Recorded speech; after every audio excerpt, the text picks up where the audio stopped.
Raquel Martínez Buján es profesora contratada, doctora en la Facultad de Sociología de la Universidad de Coruña y miembro del equipo de Sociología de las Migraciones Internacionales, ubicado en dicha institución.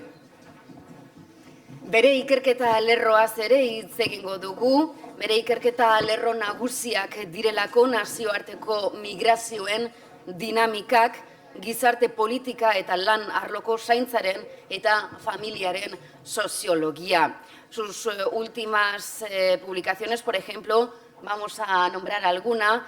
Raquel, todas es imposible, todos tus trabajos. Baina nahiko genuke adibidez hauexek aipatu ez. From Favorites to With No Return, Permanence and Mobility of Latin American Immigration in Spain during the 21st Century. Edo bada beste bat, Regional Models of Social Organization of Elderly Care in Spain, en la Revista Española de Investigaciones Sociológicas. Orain bere hitzak entzungo ditugu, eta hementxe Espainiako zainketen antolaketa soziala, la Organización Social de los Cuidados en España. Raquel Martínez Buján.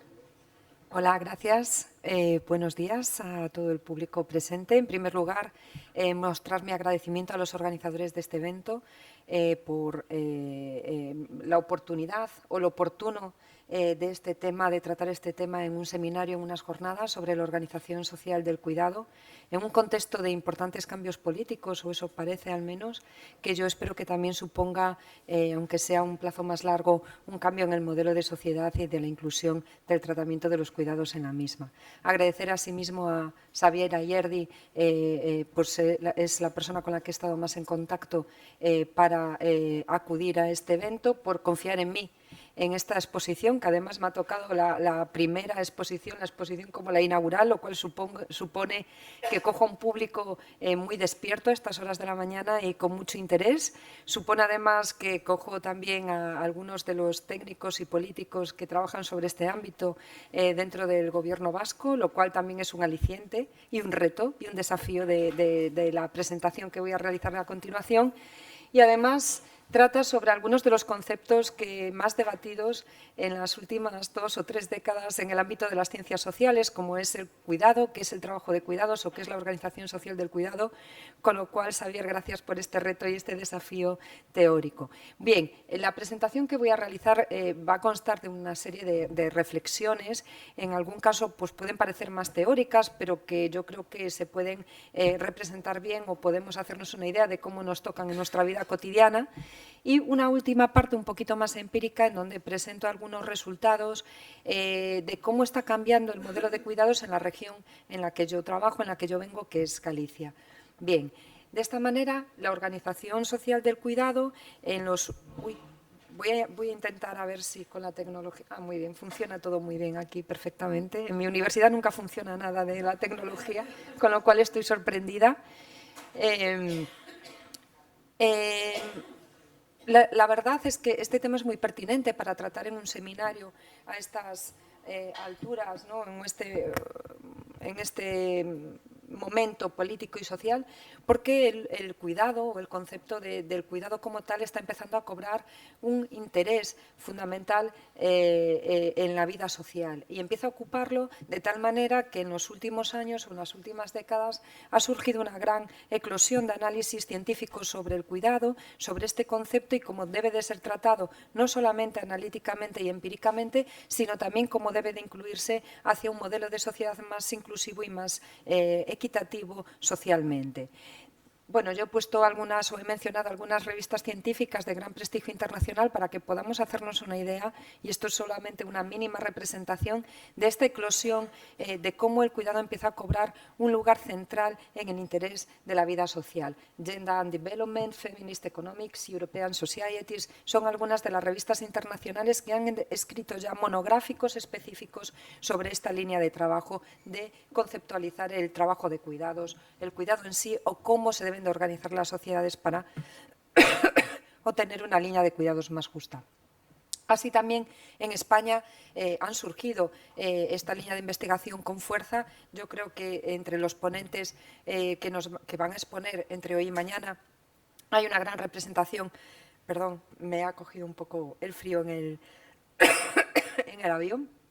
Una gran representación de algunos de estos exponentes principales, ¿no? Como pueden ser los trabajos de Carrasco, Bordería y Tors, Lina Gálvez, Amaya Pérez Orozco, que anteriormente pudo citar en la inauguración Miquel Ruiz. Disculpadme. Esto también repercute en mis cuidados porque tengo un niño pequeño y está enfermo y todo me lo contagia, con lo cual ya vemos algo que se traspasa generacionalmente cuando somos padres y madres. Vale. Gracias, disculpadme.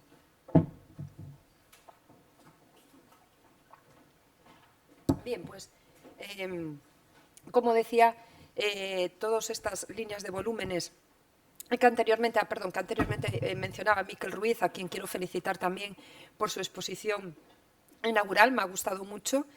Pocas veces veo reconocer a un hombre político que su mujer trabaja más que él y que lo hace además y que él no se implica en determinadas tareas porque sabe que su mujer está presente, con lo cual es de agradecer ese primer reconocimiento público, ¿no? Bien, en todo caso, esta eclosión del análisis del cuidado en la vida social, que empieza a considerarse como un lugar central y de interés, se hace desde diversas perspectivas.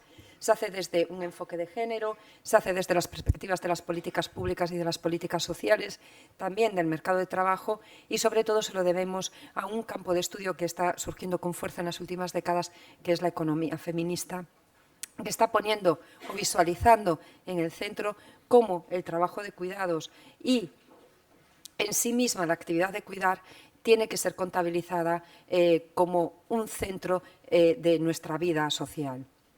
De tal manera que toda esta eclosión de estudios sobre cuidados es necesario resaltarla porque el concepto de cuidados y el trabajo de cuidados en sí siempre ha estado en un segundo plano económico fundamentalmente, al no contabilizarse, al igual que también decían en la conferencia inaugural, como un trabajo en sí mismo porque no tenía una remuneración asociada, ¿no?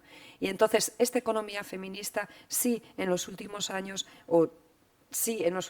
con más fuerza, podemos decir, ha intentado visualizar este trabajo de cuidados como un trabajo remunerado del que depende el bienestar de la sociedad en amplia medida, ¿no? De esta manera, en definitiva, todos estos análisis de cuidados que se hacen desde diferentes disciplinas teóricas y metodológicas, al final coinciden en una misma cuestión, que es la sobrecarga que las mujeres tienen en los hogares en todas las sociedades. Es decir, cuando hablamos de cuidados, hablamos de mujeres que cuidan fundamentalmente, en España es así y en las sociedades de nuestro entorno pues también. De esta manera, podemos decir que a pesar de que toda esta eclosión de estudios está siendo muy reciente, este debate es antiguo, es decir, hay una producción científica reciente, pero que recoge una vieja realidad, que ya había sido estudiada en los años 60 y 70 por teóricas feministas que introdujeron el debate sobre el servicio doméstico y sus ámbitos de actividad que ya estaban empezando a surgir en ese momento, ¿no? Entre las teóricas marxistas, etcétera, que ya empezaban a hacer unos trabajos muy relevantes al respecto. En todo caso, fijémonos que desde esos años 60 y 70, en el que estas teóricas feministas ya debatían sobre el servicio doméstico y sobre el lugar que representaban los cuidados en la sociedad, hasta el momento más actual, en donde hay una eclosión de producción científica en torno a la materia, lo que ha sucedido fundamentalmente es la dificultad también de definir qué son los cuidados y a qué actividades forman parte cada uno de ellos. Y cuando se hacen políticas públicas sabemos lo difícil que puede resultar definir cuáles son las actividades que debemos de considerar como cuidados, cómo se pueden contabilizar todas ellas, si además ofrecen bienestar emocional, aparte de físico, el cual también es difícil de contabilizar y de traducir monetariamente, ¿no? Y ahí todo el debate de estas teóricas feministas. En todo caso, como digo, coincide en todas las sociedades esa sobrecarga femenina en la esfera familiar, es preciso mencionar que cuando eso sucede, estamos remitiendo no solamente cuando se habla de cuidados al hecho de que unas personas cuiden a otras y de que haya una interdependencia de cuidados entre la ciudadanía, sino que además hacemos referencia a cómo las sociedades asientan criterios políticos de organizar la vida social e implica considerar las claves en las que se desarrolla la reproducción de las personas, la naturaleza y las comunidades. Es decir, cuando hablamos de cuidados y cuando queremos ponerlo como foco de atención, estamos hablando de cómo se organiza políticamente la sociedad, de cuáles son los criterios que se asientan y el modelo de bienestar que nos sustenta cada día, ¿no? Es decir, de qué depende nuestra vida cotidiana, cómo afrontamos las incontingencias en determinados momentos complicados de nuestras vidas, pero también cómo enfrentamos los cuidados que necesitamos cada uno de nosotros día a día. De esta manera, la economía feminista, digamos, que es la que ha sabido como disciplina, aunque yo soy socióloga y nos cuesta un poco a los sociólogos reconocer esa labor que han hecho las economistas feministas de visibilizar todavía más la economía de cuidados y cómo ésta debe de incluirse como parte de la vida social, ¿no? En todo caso, empiezan a surgir nuevos términos también en los últimos años o en las últimas décadas, como es la crisis de cuidados y la crisis de reproducción social. ¿Por qué se habla de crisis de cuidados y crisis de reproducción social? Pues precisamente porque tenemos una forma de organizar políticamente los cuidados, el sistema de producción y de reproducción que no se corresponde con las necesidades, que no satisface las necesidades básicas humanas que necesitamos cada día. Y ahí hablamos de crisis. ¿Por qué? Porque hay un desequilibrio existente entre la necesidad de los cuidados y su provisión, desigualdades que existen derivadas de su provisión, sobre todo las de género, pero también las de renta y las de etnia. Es decir, existen desigualdades entre los que necesitan cuidados, los que los ofrecen, entre la interdependencia que tiene que existir entre todos, porque al fin y al cabo el concepto de cuidado es algo que se desarrolla a lo largo de todo el ciclo vital del individuo. Hay momentos en los que necesitará más intensidad, pero cuidados, al fin y al cabo, para sobrevivir los necesitamos todos y todos debemos de ser portadores de ellos también, ¿no? Es decir, existe una necesidad de cuidados y un desequilibrio con respecto a su provisión y también unas desigualdades que se derivan en la sobrecarga femenina, especialmente en los hogares, pero también que responde a desigualdades de clase social y de etnia, ¿no? Por lo tanto, lo que se intenta visualizar en nuevos conceptos de cuidados o cuando se habla de la organización del cuidado o de la organización social del cuidado es que la reproducción y sobre todo su vertiente de los cuidados no es una cuestión de mujeres, sino que hace referencia al modo en que las sociedades asientan los criterios políticos de organizar la vida social. De esta manera, vivimos en una sociedad en donde los criterios políticos, al menos en España, en términos generales, sin tener en cuenta sus diferencias o sus diversidades territoriales, en donde las mujeres en la esfera familiar son un campo muy importante de trabajo, de cuidados para el mantenimiento de la vida diaria. Y no solamente las mujeres, sino que si bien esta es la perspectiva tradicional en nuestra forma de organizar los cuidados, sobre todo los de larga duración en este país, también debemos de decir que en los últimos años ha habido unos cambios fundamentales a este respecto y se han introducido nuevas pautas de mercantilización del cuidado a través de la economía sumergida y de la economía informal en muchos casos, como es la contratación de empleadas de hogar como cuidadoras, en muchos casos inmigrantes en situación irregular. Con lo cual tenemos una doble moralidad en ese sentido o una doble ética que deberíamos de cumplir para poder responder a las necesidades que requieren este mercado privado que está surgiendo con fuerza en algunas regiones de España, ¿no? Bueno, se puede decir que la organización social de los cuidados, entonces, ¿qué es? Bueno, pues es un poco hacer referencia a cómo se distribuyen o de qué forma se proveen los cuidados en una determinada sociedad y cómo se reparten entre las distintas esferas de provisión de los mismos. En términos generales, se puede decir, Razavi así lo ha explicado ya hace unos años, que existen 4 esferas de provisión básicas de los cuidados. Una es el Estado, es decir, que marca la administración, que marca unas políticas sociales y unas políticas públicas determinadas, con unas determinadas normativas que además van a influir en cómo se organicen el resto de esferas de provisión. El Estado es ahí un marco institucional muy importante para afrontar la organización de los cuidados. Por otra parte, tenemos la familia, que ya sabemos que recae fundamentalmente entre las mujeres de unas determinadas generaciones, especialmente.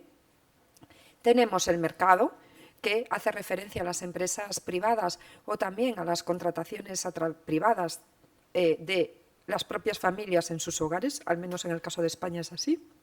Y por último, tenemos otro factor más que en España está menos estudiado, menos focalizado en los análisis científicos y académicos sobre el tema y que yo también creo que ha sido poco apoyado por las administraciones públicas, que es la comunidad, que es la sociedad civil, que es los barrios, los municipios, ¿no? Esa fórmula de hacer una sociedad de cuidados implica también incluir a la comunidad. Bueno, pues en todas las sociedades occidentales en las que existe un estado de bienestar, digamos que la provisión de los cuidados depende de esas 4 esferas que lo regulan, de esas 4 esferas que se dedican a su provisión. De esta manera puede haber países en donde realmente el Estado cumple una función muy importante y tiene unas políticas públicas muy amplias y extensas para la ciudadanía en términos de cuidados. Esas son las sociedades más igualitarias, como pueden ser las nórdicas, Suecia, Finlandia, etcétera. Tenemos otras sociedades en donde es muy importante el mercado para satisfacer las necesidades de cuidado, en donde podemos tener a países como Estados Unidos o más liberales, en donde las desigualdades de renta son las que marcan ese modelo de sociedad, en donde existe una gran desigualdad de renta, ¿no? Desigualdades entre clases sociales porque se prioriza el mercado frente a otras esferas.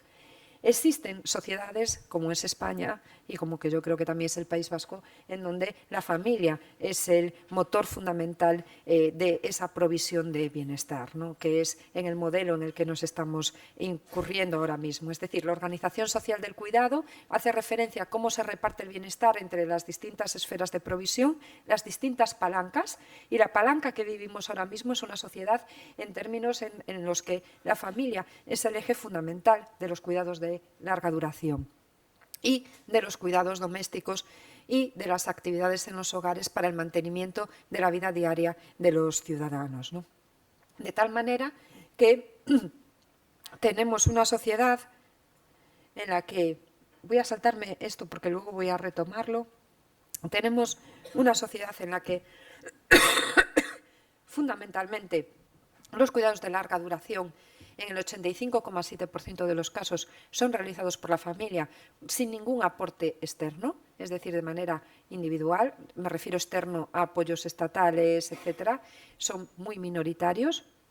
Tenemos un sistema, un modelo de cuidados de larga duración en donde hay un porcentaje de cuidadores contratados muy elevado, ya el 10,4%. Podemos pensar que es pequeño, en el País Vasco yo creo que es más amplio, podemos pensar que es pequeño, pero en términos de cambio del modelo social de cuidados que ha habido en nuestro país, ya representa un cambio cultural muy importante, que es el valor de que hay determinadas mujeres de determinadas generaciones y determinados hogares que no pueden afrontar esa responsabilidad de los cuidados de larga duración, que los hombres no han cumplido con su cometido de corresponsabilidad en estas tareas y que, por lo tanto, han decidido externalizar o mercantilizar o que tienen la renta suficiente como para mercantilizar estas tareas. Los servicios sociales como cuidadores principales es todavía escaso, el 2,9%, evidentemente, en una sociedad familista. Este es el modelo principal de cuidados de larga duración, haciendo referencia con ellos a los de personas mayores de 65 años, ¿vale? Estos son los datos que nos ofrece el INE. Evidentemente tiene unas diversidades regionales en diferentes ámbitos y evidentemente cada región o cada comunidad autónoma va a tener su diversidad también. Estoy segura que los servicios sociales son más amplios en el País Vasco que como media del territorio nacional, lo mismo que la mercantilización del trabajo de cuidados en manos de empleadoras domésticas. De hecho, aquí ha habido un flujo migratorio femenino muy relevante en el País Vasco que ya se ha instaurado además como un nicho de empleo para las mujeres migrantes, como bien ha observado Joseba Zalakain en algunos de sus trabajos de investigación. Con lo cual, el modelo de cuidados que tenemos o la forma de organizarlo socialmente responde a la familia en primer lugar. Los avances que se han hecho en servicios sociales han sido relevantes en los últimos años y, sobre todo, teniendo en cuenta la aplicación de la Ley de Dependencia desde el año 2006. Pero aún así, vivimos en un modelo de sociedad, el español, en donde la migración comienza a ser una parte fundamental de la vida de las familias, y este es el marco o una de las cambios fundamentales que ha experimentado el modelo de cuidados en nuestro país, ¿no? Es decir, se ha pasado de una organización de los cuidados interna en los hogares por parte de las mujeres, fundamentalmente, y se ha empezado a externalizar, ha empezado un valor cultural de externalización de los cuidados en manos del servicio doméstico y del empleo de hogar. Y esto es realmente importante, porque si bien el servicio doméstico y el empleo de hogar podemos considerar la actividad de cuidar como una actividad que puede formar parte de o competencia de una empleada doméstica, también debemos tener en cuenta que muchos de los cuidados que se necesitan requieren una profesionalidad o requieren una cierta formación en determinados grados y conocimientos, ¿no? Y ahí es en donde debemos de asegurar la calidad de los cuidados de larga duración y además asegurar también que las propias personas que se dedican como cuidadoras contratadas cumplan con los derechos que le corresponden como trabajadoras, ¿no? Que en muchos casos no pueden ofrecerse precisamente porque el servicio doméstico es una de las actividades que más entran en la economía sumergida en nuestro país. La pregunta fundamental, y eso en este sentido es también por qué se ha derivado hacia un modelo en el que se ha incorporado una migrante en la familia, como ya se denomina habitualmente al régimen de cuidados español, el modelo de una migrante en la familia, ¿no? En las teorías académicas, o sea, en los trabajos académicos, el régimen de cuidados español ya se denomina como el de una migrante en la familia, ¿no? ¿Por qué ha derivado hacia esa situación? Bueno, pues está claro, ¿no? Porque realmente había una sobrecarga muy fuerte en los hogares. Las respuestas públicas, si bien han avanzado en los últimos años, no han sido suficientes como para contrarrestar los procesos de envejecimiento, incorporación de la mujer al mercado laboral, la escasa implicación masculina en estas tareas, y la solución de las familias ha sido optar por aquello que tenían más cerca y más fácil para implicarse en su terreno, como es la contratación de empleo doméstico. Al mismo tiempo estaba llegando a España un flujo migratorio femenino, con lo cual ambas necesidades parecía que correspondían o que podían cuadrar y solaparse las necesidades que podían tener en ese momento las mujeres migrantes, que era de encontrar un trabajo rápido en un momento determinado, a pesar de su irregularidad, como fue el modelo migratorio español hasta hace pocos años, y empezó a surgir así este campo de trabajo de cuidados en el hogar, ¿no? Claro, este modelo de migrante en la familia se desarrolla sobre todo en España.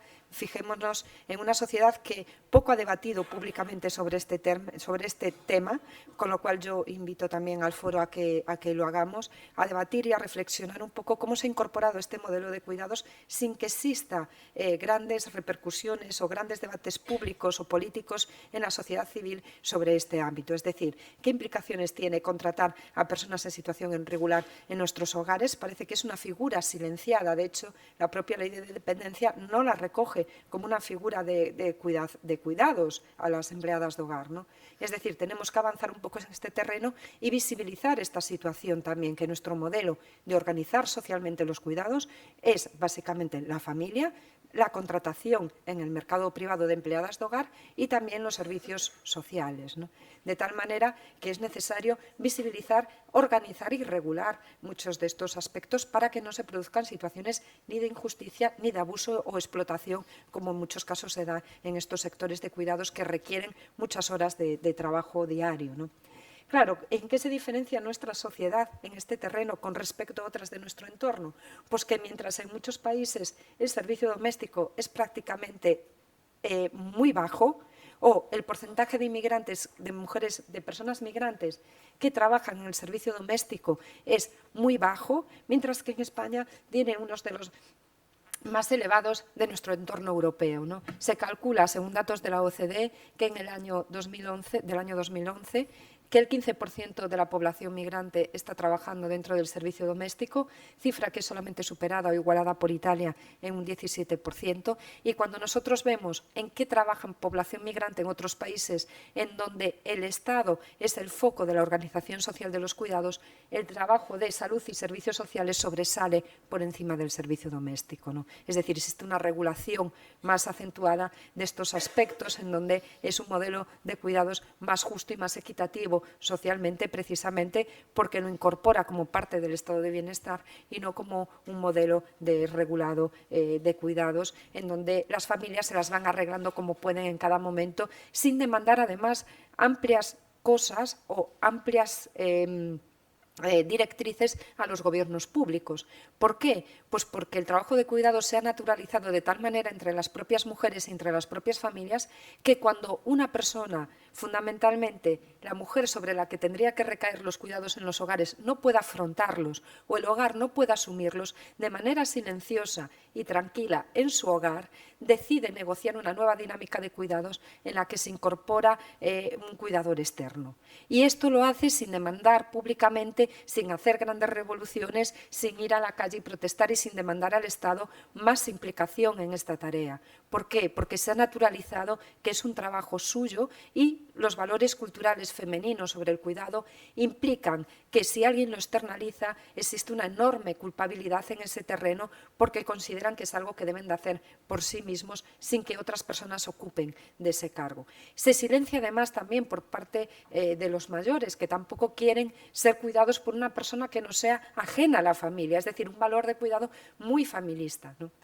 Claro, esta organización social de los cuidados responde también a un modelo normativo muy específico y legislativo, en donde nuestro modelo de bienestar o nuestro modelo de políticas sociales también se empieza a desarrollar después de la dictadura, con la entrada de la democracia en los años 80. Se empieza a desarrollar todo este modelo de políticas públicas, pero que tenía en cuenta una organización familiar que ahora ya no existe, que es la organización del varón sustentador y la mujer ama de casa. Ese modelo que existía, además, no en tan amplia medida, existía en la medida de la clase social media, pero no en las clases sociales bajas, por ejemplo, ¿no? O obreras, en donde siempre las mujeres trabajaron fuera del hogar para completar los salarios masculinos, ¿no? Es decir, se formó una política pública de la que somos herederos ahora mismo que cuenta con una organización familiar que prácticamente hoy en día ya no podemos contar con su existencia porque existe una diversidad familiar mucho más amplia,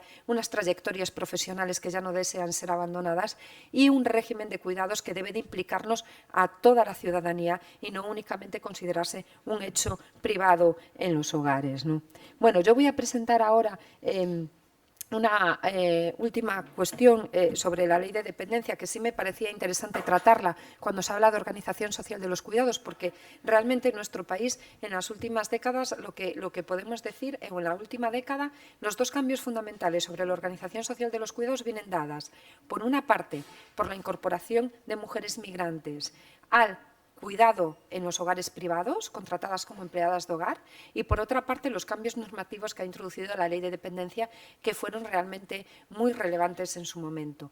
¿Por qué han sido tan relevantes los cambios? Bueno, pues porque es la primera vez que una norma en España reconoce la labor que se están realizando dentro de las ciudadanías, dentro de las familias en el ámbito de los cuidados.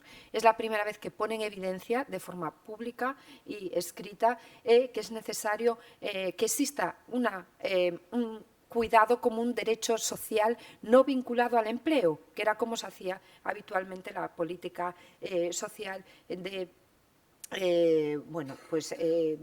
asociada al empleo masculino, es decir, cuando uno estaba enfermo o tenía una discapacidad, digámoslo entre comillas, pues cobraba una pensión acorde a la cotización que mantenía durante su periodo activo, ¿no? Digamos que la ley de dependencia marca un hito fundamental ahí porque se desvincula la discapacidad del hecho de ser un trabajador activo, ¿no? Sino que se vincula como un derecho ciudadano. Claro, todo esto después va a tener su letra pequeña o sus diferentes formas de aplicación en los diferentes territorios en los que se ha implantado y también en cómo se ha organizado la filosofía de la ley, ¿no? Porque sí considero que no ha sido suficiente ni en diseño ni en desarrollo la forma en la que el Estado, esa esfera del Estado, ha marcado la normativa de los cuidados y sobre todo de los cuidados de larga duración, ¿no? Porque la Ley de Dependencia ya en primer lugar reconoce que tiene que haber la existencia de una discapacidad para que luego se reconozca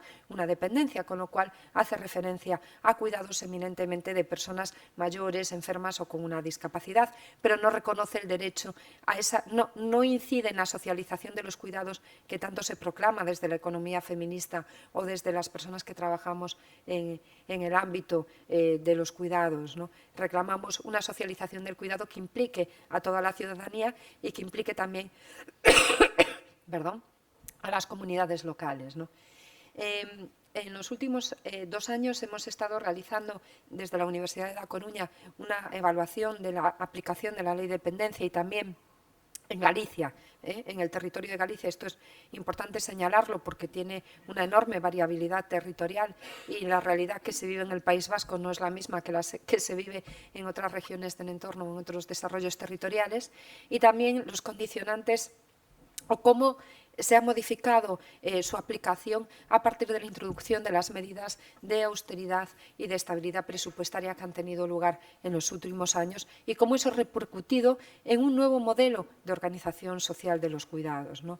Una de las cuestiones de la Ley de Dependencia que en los últimos años más se ha criticado ha sido, por una parte, el porcentaje de personas que existían en lista de espera, por ejemplo, aunque se hayan ido ampliando el número de solicitudes concedidas, y también el hecho de que esta ley concediese, si bien por escrito, más importancia a los cuidados profesionales que a los cuidados familiares. Después, en su aplicación, se ofreció cada territorio, o a pesar de las diferencias territoriales, se fue aplicando más importancia a la prestación económica de cuidados familiares que a la prestación de servicios sociales, ¿no? Todo esto con la cautela, como digo, de verlo desde el País Vasco, que tenéis ya partíais de una red amplia de servicios sociales cuando se implantó la Ley de Dependencia, o más amplia, por lo menos, que en el caso de Galicia, ¿no? O de otras regiones en donde no se pudo favorecer la implantación de servicios tan profesionales, ¿no? Bueno, pues en el caso de Galicia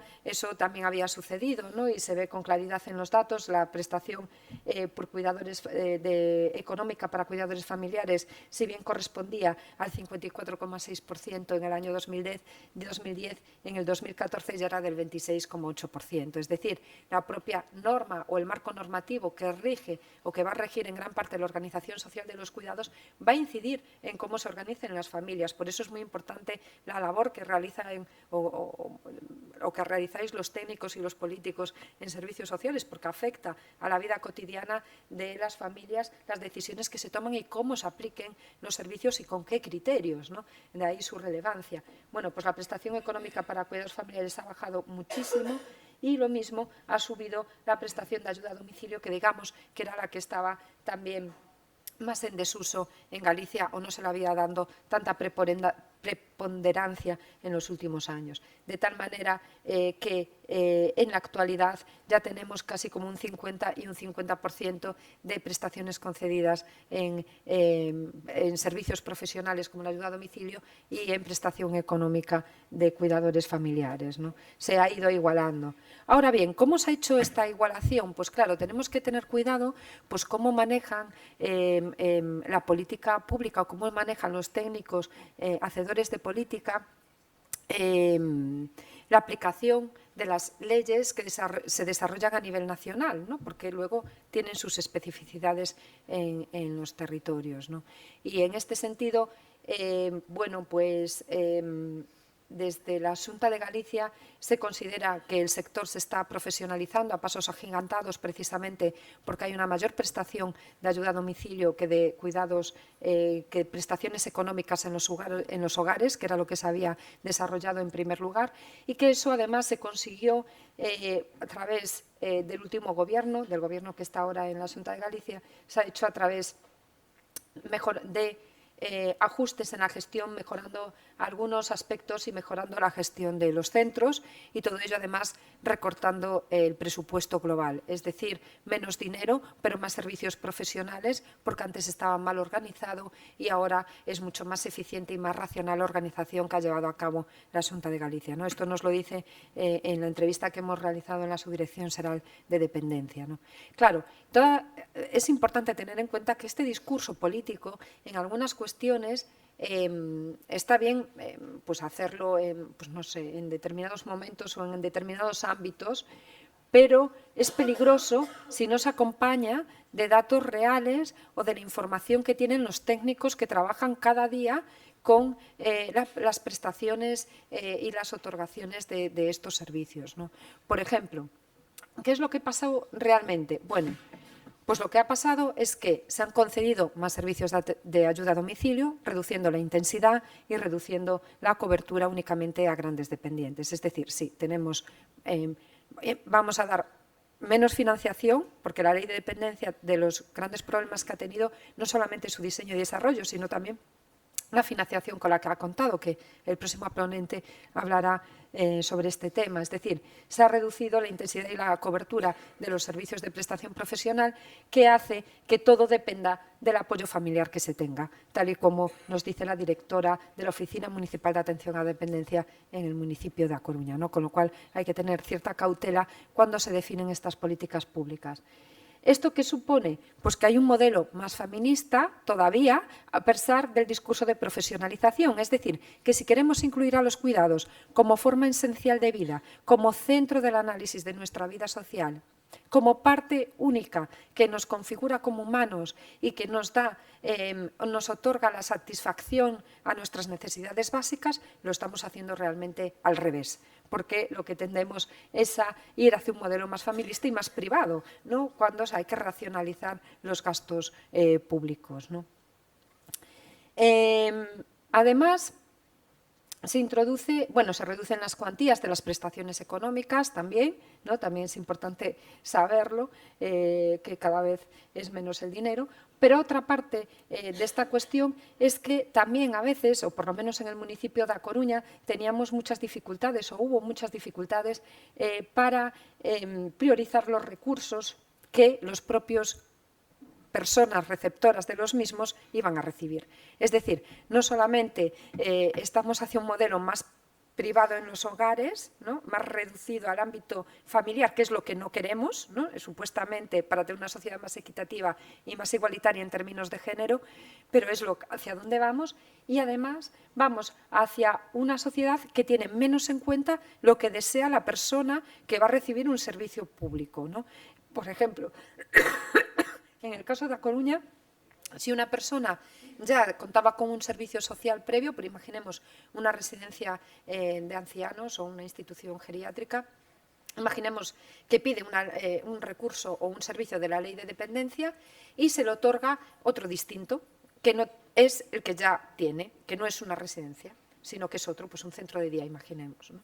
Es decir, este tipo de cuestiones que no tienen en cuenta la prioridad del propio usuario, sino que tienen en cuenta directrices de racionalización económica que contrastan con el discurso de la libre elección, que es lo que nos intentan dar todos los discursos que tienden hacia un modelo social de cuidados más neoliberal, ¿no?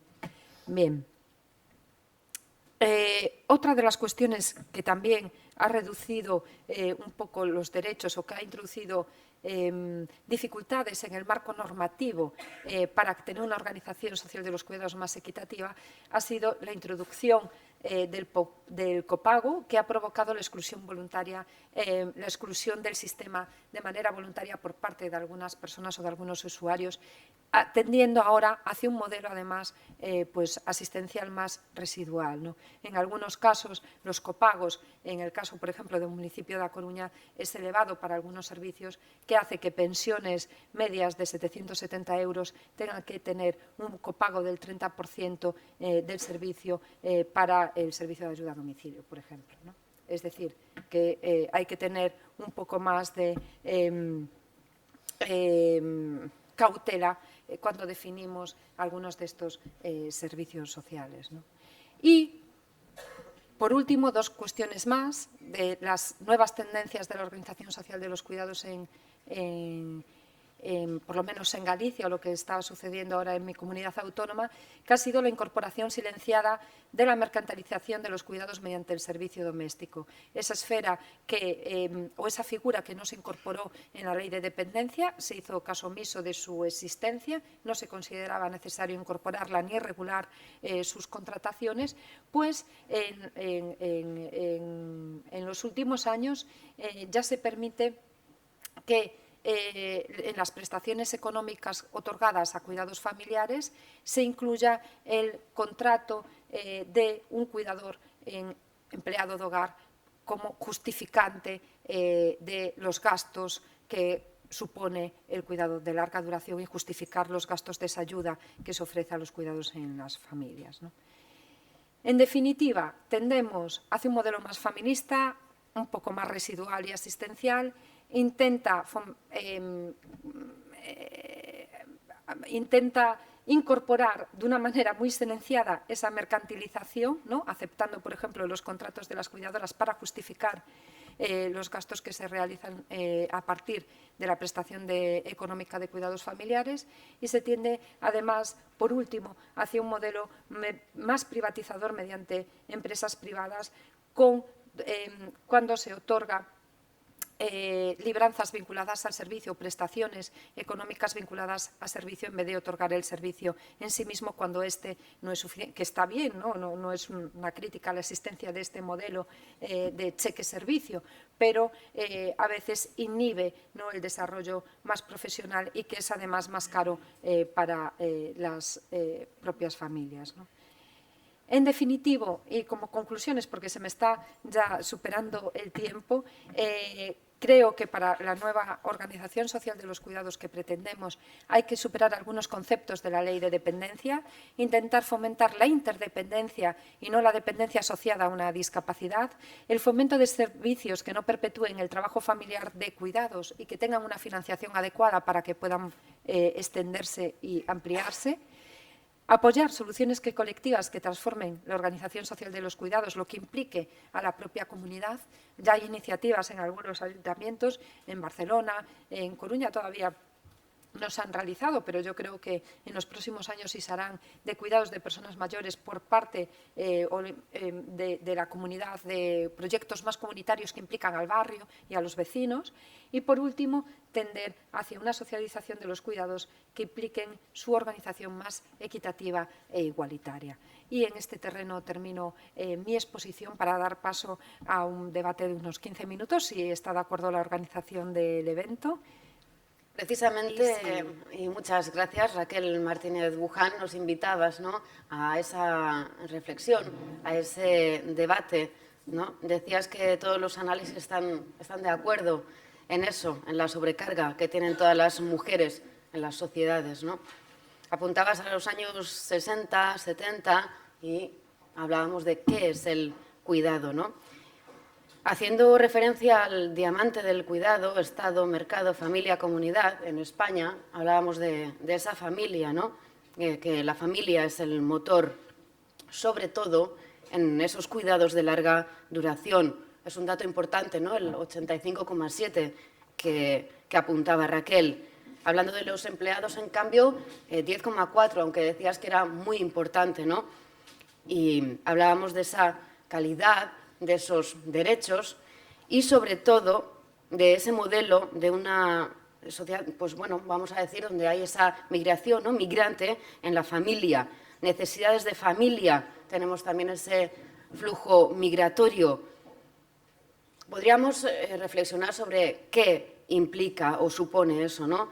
Y, sobre todo, hablabas de una figura silenciada y nos invitabas precisamente en ese punto a debatir y reflexionar. Sin duda, si tienen alguna pregunta, bienvenida sea, pero bueno, sería un punto muy interesante sobre el que reflexionar y debatir, ¿verdad, Raquel?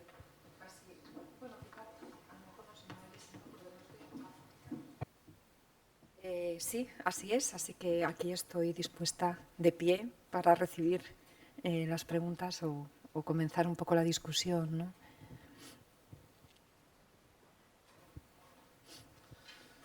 Buenos días a todos y todas.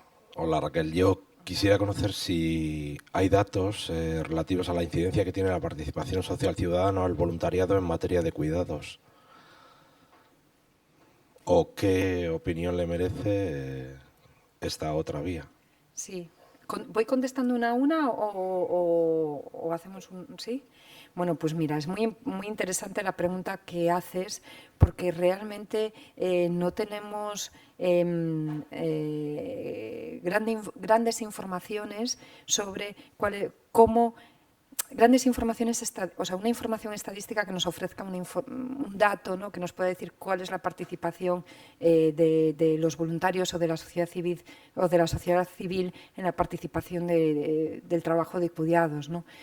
Sí están existiendo algunas iniciativas de las cuales algunos trabajos yo formo parte que intentan visualizar cuáles son esas iniciativas que se hacen de forma voluntaria y por parte de la sociedad civil para fomentar una socialización de los cuidados y que hacen referencia a estas tareas, ¿no?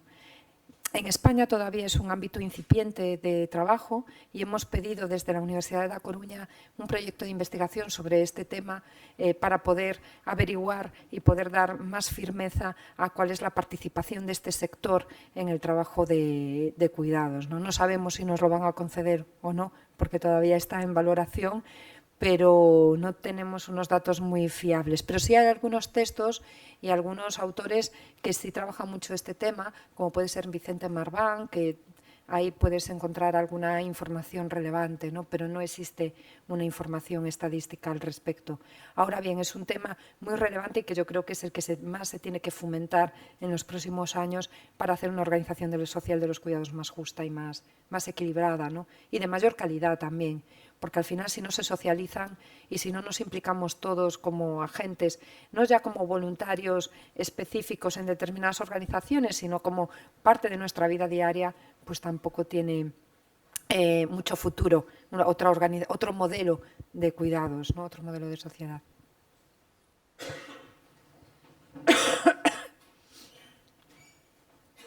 Sí, tenemos otra pregunta. Kaixo Egunon. Bueno, ¿cómo nos invitasteis a hablar un poco de esta figura invisibilizada, ¿no?, de la mercantilización invisibilizada de los trabajos de cuidado y tal? Pues mi pregunta era un poco al respecto. Bueno, yo soy activista en la Asociación de Trabajadoras de Hogar de Vizcaya, entonces todos los lunes damos asesoría jurídica gratuita a las mujeres y, por ejemplo, el lunes pasado estuvimos 4 horas y atendimos a 30 mujeres que necesitaban pues asesoramiento jurídico y tal, ¿no? Entonces, como tú vienes de La Coruña, te quería preguntar, por una parte, si hay alguna institución pública que ayude tanto a las familias como a las trabajadoras en la intermediación laboral, porque muchas veces es que no saben tanto las familias como las trabajadoras cuáles son sus derechos, cómo hacerlo, el contrato, pagas sí, pagas no, todas estas cosas, y recurren un poco a como pueden, ¿no? Mayormente las familias pueden tener un asesor jurídico, tal, pero muchas veces las trabajadoras, no teniendo capacidad económica para ir a hacer estas preguntas a las consultorías, pues se ven un poco solas en esta negociación. Entonces, por una parte, si hay alguna entidad o pública o de asociación y tal, que da este tipo de información tanto a las familias como a las trabajadoras. Y por otra parte, también quería preguntarte, ahí en La Coruña, cómo es el tema de las agencias de colocación privadas, porque nosotras nos encontramos que muchas veces vienen trabajadoras que han encontrado trabajo a través de una agencia privada, o sea, en esta invisibilización y en este no dejar al margen este tema, las agencias privadas de colocación se están, enriqueciendo de este problema de organización social del cuidado, ¿no? Entonces, si hay alguien también que está controlando o cómo es la situación ahí en La Coruña, porque nosotras nos enteramos de las cosas porque vienen las trabajadoras y bueno, hacemos denuncias y tal, pero las agencias son muchas, aparecen y desaparecen con mucha facilidad. Entonces, vosotras ahí en La Coruña, bueno, un poco cómo es la cuestión. Vale, Vale, gracias por la pregunta, también muy interesantes las dos. La primera hacía referencia a cómo, claro, es que la incorporación de las trabajadoras de hogar como cuidadoras privadas en los hogares no ha conllevado ninguna organización pública, digamos, formal sobre estos aspectos, ¿no? Entonces, de repente, las familias se han encontrado con muchas dudas, como bien comentas, ¿no? Porque de repente pasan a ser como empresarios, tienen que gestionar a un trabajador, que tampoco lo saben hacer bien, ni saben cuáles son sus derechos, ni como empleadoras, ni las del propio trabajador, porque evidentemente pues, no tienen una formación al respecto. O, además, con el servicio doméstico hay unas imágenes simbólicas sobre lo que tiene que hacer una empleada de hogar que no se corresponden en absoluto con lo que tiene que hacer un trabajador profesional, con lo cual se dan muchas situaciones de abuso y de explotación.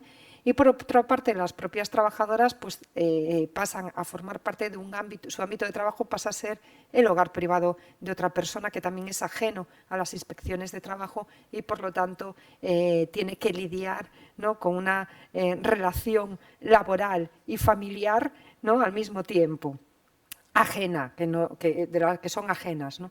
Entonces, este trabajo a veces se complica también emocionalmente por estas cuestiones. Bueno, en A Coruña y en Galicia, en términos generales, no tenemos una asociación de trabajadoras de hogar per se. Sí ha existido hace unos años, pero yo creo que ya se ha disuelto, asociada a un sindicato que era la CIGA, pero no tenían mucha fuerza, ¿no? Digamos, no tienen la fuerza que tienen, por ejemplo, la vuestra, ¿no?, que sí he conocido a través de algunos escritos o bueno, pues con otros compañeros que trabajan en este ámbito aquí en el País Vasco y sí me han hablado de vuestra asociación, ¿no?, y del éxito también que tiene en la organización del trabajo de cuidados.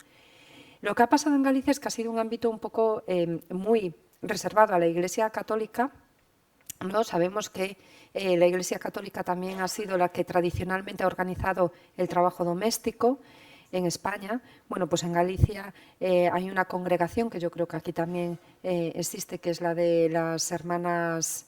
ay, ahora se me ha ido el nombre. Bueno, María Inmaculada, la congregación María Inmaculada, que digamos que es la que recoge en mayor medida las ofertas de trabajo y la que ha creado una intermediación laboral de manera informal entre las familias y las cuidadoras, ¿no? No existe un sindicato o, digamos, una asociación de reivindicación de las trabajadoras de hogar en sí mismo, ¿no?, como puede ser el vuestro, como puede ser Territorio Doméstico en Madrid, con lo cual hay una gran desinformación sobre el tema, ¿no? También, y nacen más al amparo de la Iglesia Católica y algunas evangélicas también en los últimos años que están teniendo una red informal en la que se ponen la situación de en la que se conjuga la situación de las familias con las necesidades también de la empleada de hogar, ¿no? Eso da lugar a unas situaciones pues, de abuso, ¿no?, fuerte porque, claro, estas Congregación María Inmaculada tiene muy buena voluntad en muchos aspectos, ¿no?, y hace un trabajo que también es beneficioso para la sociedad, pero el trabajo de campo que hemos podido realizar sobre este ámbito ya hace unos años y que yo he escrito en mi tesis doctoral era que promocionaba también unas condiciones laborales de muy bajos ingresos, ¿no?, con respecto a otras asociaciones más profesionales como Cruz Roja, que tampoco ha tenido mucha fuerza en la gestión del trabajo doméstico en Galicia o en A Coruña. Y claro, pues bueno, tendía un poco a la baja, digamos, ¿no?, las condiciones laborales de las empleadas de hogar, a pesar de que hacen un trabajo pues que también es beneficioso y loable, pero bueno, pues lo hace con unos criterios específicos que son esos, ¿no? Y en cuanto a la segunda, es decir, no tenemos un sindicato fuerte de trabajadoras de hogar, así que quizá es algo que todavía queda por hacer y por el cual debatir. Y después la segunda pregunta que me hacías era con respecto, perdona que me he olvidado las agencias privadas, sí. Intermediación público de Galicia, O sea, porque nosotros aquí tenemos Lanbide, ¿no? Cuando necesitas trabajo, demandas y ofertas de empleo, pues vas a Lanbide y eso, como el trabajo doméstico es un trabajo, bueno, infravalorado socialmente, pero es un trabajo como todos los demás, pues se tendría que ir a Lanbide y que Lanbide gestionara un poco esto. No sé si el servicio de empleo público que tenéis en Galicia, pues igual hay alguna oferta ahí, eso No, quería no, no, preguntarte que va, también esto eso. está O sea, dejado, como es un empleo, o sea, eso, claro. infravalorado, pero es un empleo, eso. Claro, eso se podría hacer si tendiésemos hacia un modelo más regulador del empleo del servicio doméstico, ¿no? Que no es el que está existiendo en la actualidad, por lo menos en Galicia, sino que se sigue dejando de manera informal entre las familias y las propias empleadas, con lo cual genera una situación de desigualdad muy fuerte en términos de toma de decisiones, ¿no? Porque todo depende de la buena voluntad de la familia o de la arbitrariedad con la que quiera otorgar unas condiciones laborales, es decir, está sujeto a lo que quiera hacer o al tipo de empleador o empleadores que te haya tocado, ¿no? en este terreno, y no existe ninguna regulación al respecto. De hecho, algunas de las directrices que se proponen o se han propuesto en algunos análisis sobre este tema es precisamente que la figura de empleo doméstico se regule de otra manera mucho más profesional y que se tienda hacia su profesionalización y su regulación y su incorporación como figura profesional de cuidados dentro del Código Nacional de Ocupaciones y dentro también de la Ley de Dependencia, ¿no? Como una figura, como un recurso más en línea de cómo se hacen en otros países europeos, como puede ser el caso de Austria, ¿no? En donde existe una prestación económica para aquellas familias que desean contratar cuidados en el servicio doméstico, ¿no? Y que tienen que atenerse a una serie de condiciones en sus hogares para tener a estos trabajadores también, ¿no? En Galicia no tenemos nada de eso, ¿no? Es todo informal por ahora. Y en cuanto a las agencias, en los últimos años es verdad que están siendo un fenómeno muy relevante como reguladores del trabajo doméstico, porque cada vez más mujeres que trabajan como cuidadoras están acudiendo a ellas para conseguir empleo. Y lo hacen precisamente porque, aunque ganan menos en su salario, después tienen derecho a una prestación por desempleo. Entonces, como son contratadas como asalariadas, pero no dentro del régimen del servicio doméstico, tienen derecho a una prestación por desempleo, y eso es estar utilizando un poco también los recursos públicos ante las situaciones de vulnerabilidad de la vida que uno, o sea, ante la precariedad laboral, ¿no? Ya es la estrategia de trabajo unos meses, voy al paro, pero que también son prestaciones económicas muy bajas, porque realmente el régimen de cotización es pequeño también, ¿no? Y sí están irrumpiendo con fuerza, ¿no? En ese terreno, y están también, por una parte se puede ver como un trabajo más profesional en el sentido de que asegura a la trabajadora que se cumplan unos cánones de empleo, pero también el precio por hora es menor, con lo cual no sé hasta qué punto puede compensar. Tampoco sé cómo funciona aquí en el País Vasco esto. Nada. Tenemos 2 minutos. Vale, buenos días.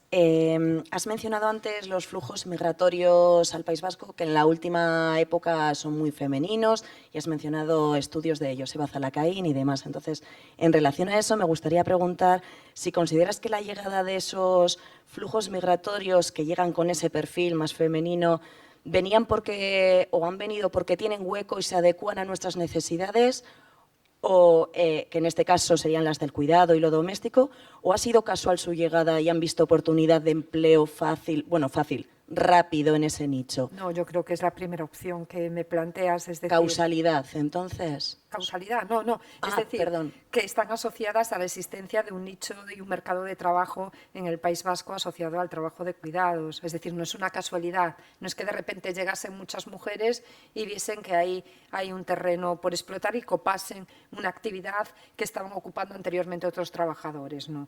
Es decir, en España ya hay un flujo migratorio femenino fuerte en los últimos años, con una tendencia hacia la latinoamericanización en la última década, también fomentada por la política pública en materia de extranjería, en donde hay unos convenios bilaterales más favorables para la población de América Latina que con respecto a la población de otras regiones, como puede ser la obtención de nacionalidad después de 2 años de residencia legal en el país, frente a personas de, por ejemplo, África que necesitan 10 años.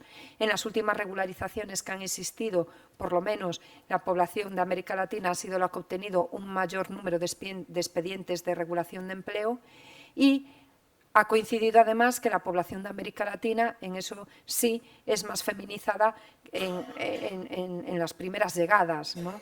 Entonces, es decir, ha coincidido el hecho de que es más feminizada y al mismo tiempo eran las necesidades que existían en este mercado laboral, pero el mercado laboral existía, es decir, es un llamamiento del mercado de trabajo hacia la mano de obra extranjera, hacia el suministro para un empleo en el que no había trabajadores o trabajadoras autóctonas o nativas o de otras nacionalidades dispuestas a desempeñar estos trabajos en la economía sumergida, ¿no? Y más del trabajo de cuidados. Y más en el País Vasco, se ve con más claridad en el País Vasco, y también en Navarra se ve con bastante claridad. Vale, muchas gracias. Muchas gracias por vuestras preguntas, por vuestra participación. Como no, eskerrik asko, muchas gracias, Raquel Martínez Buján.